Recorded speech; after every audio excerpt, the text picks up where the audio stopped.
Thank you everyone for joining me today for what I call I See Dead People, Clairvoyant Visions, which really in essence is me sharing with open heart.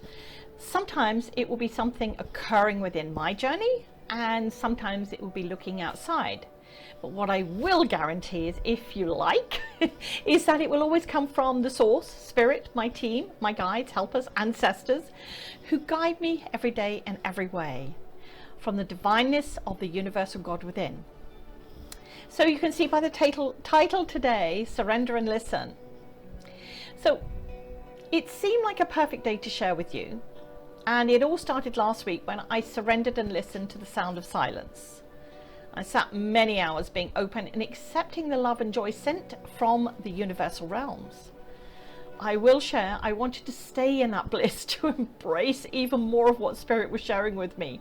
I wanted to be selfish and just to give to myself.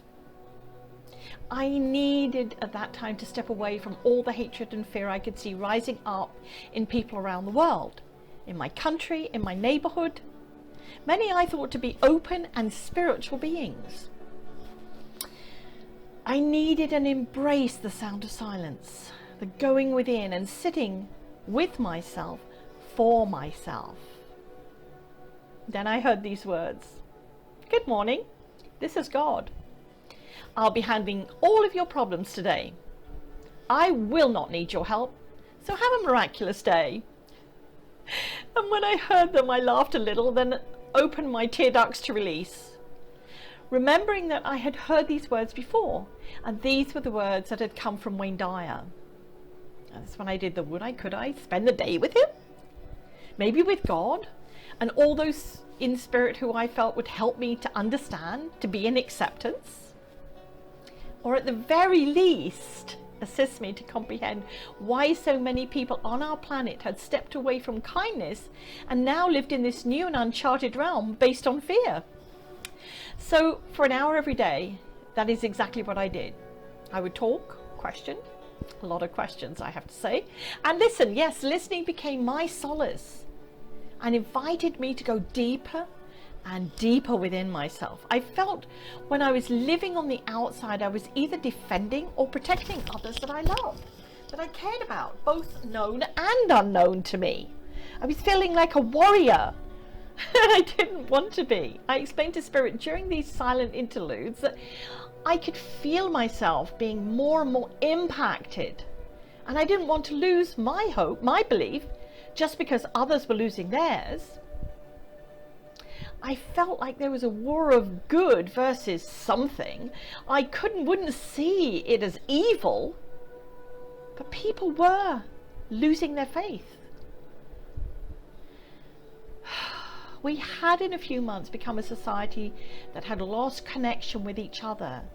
And now we were fighting everyone and everything based on what I felt was coming from lower vibrations. I questioned, where was kindness, empathy, love, acceptance, understanding? Had we left and they were gone for good?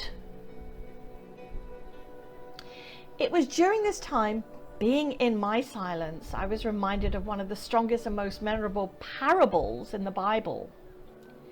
In my Christian upbringing, church and Sunday school, and the story that I loved most, which became the most memorable for me growing up, was the story of the Good Samaritan. Today we've translated that story into random acts of kindness, which I love and I share all the time. It is one of the most important roles we play on this journey called life. So the story behind the story of the Good Samaritan that I love so much while I was growing up was, at that time, Jews viewed Samaritans as lesser people. They deemed them, and I hate saying these words, as half-breeds, which even then was an offensive term. So please don't berate me or get angry with me for using this idiom. It was considered then, and sadly, sometimes in today's society, that if a person had parents from different races, their blood wasn't pure, which is complete poppycock. I'm using the word poppycock because I could use other ones, and that's not the way I work. It's absolute nonsense.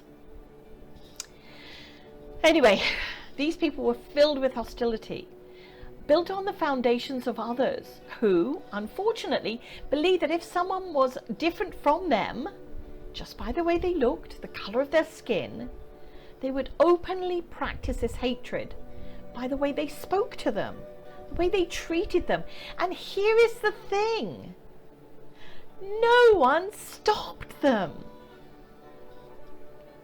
Sadly, it continued, it grew and became their way, their normal. As we've all hopefully come to understand, hatred usually stems from fear. Fear of the unknown. Because if we knew what it was, we wouldn't be fearful of it. Really? In the pure essence of the word, Spirit shared fear, it breaks down to 4 letters, F-E-A-R. And each of these letters form a word. And I will share them with you. Because when Spirit shared them with me, there was almost that aha moment. False evidence appearing real. Right? I hope you understand that.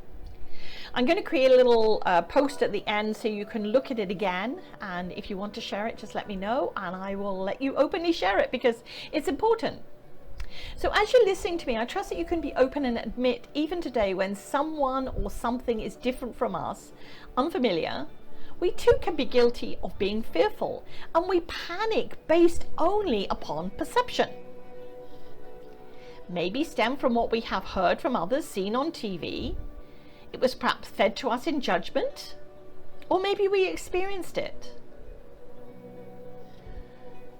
Anyway, back to the story. At that time, Jesus decided to use the Good Samaritan as a parable, and intentionally chose the Samaritan as the good guy in this story, to get everyone that was listening to see, to feel, to open their hearts. And if you don't remember the story, it was of a Jew who was robbed, stripped of his clothing, beaten and left to die by his assailants. Many people passed him in the street. I could name off those that are based in the Bible. No one helped him, basically. They avoided him, crossed the street, concerned for their own safety, fearful.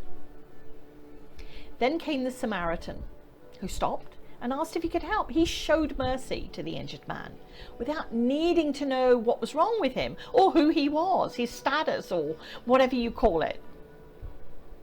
He acted out of pure human kindness, knowing it was the right thing to do.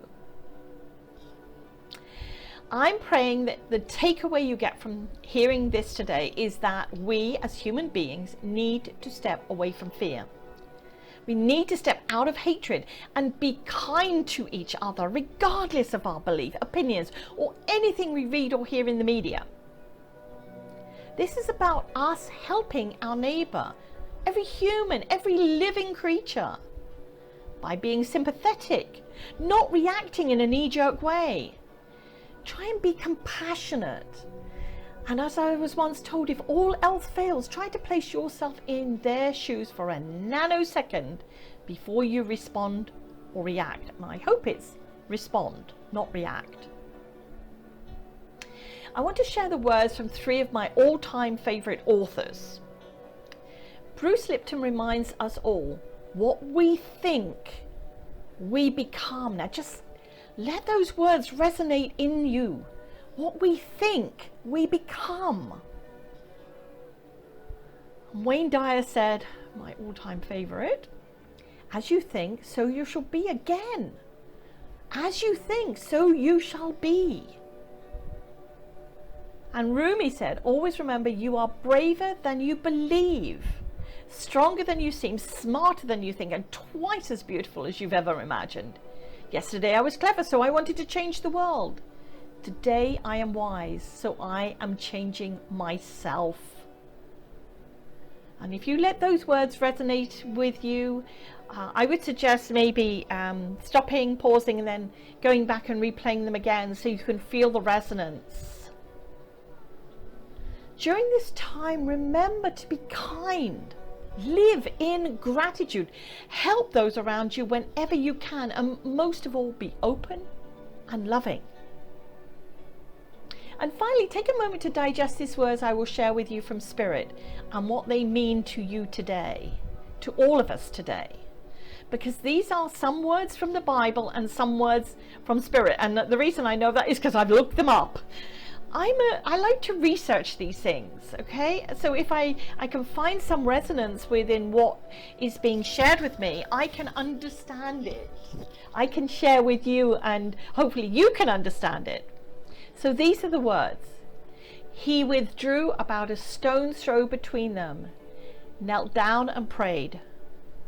Father, if you are willing, take this cup from me, yet not my will, but yours be done.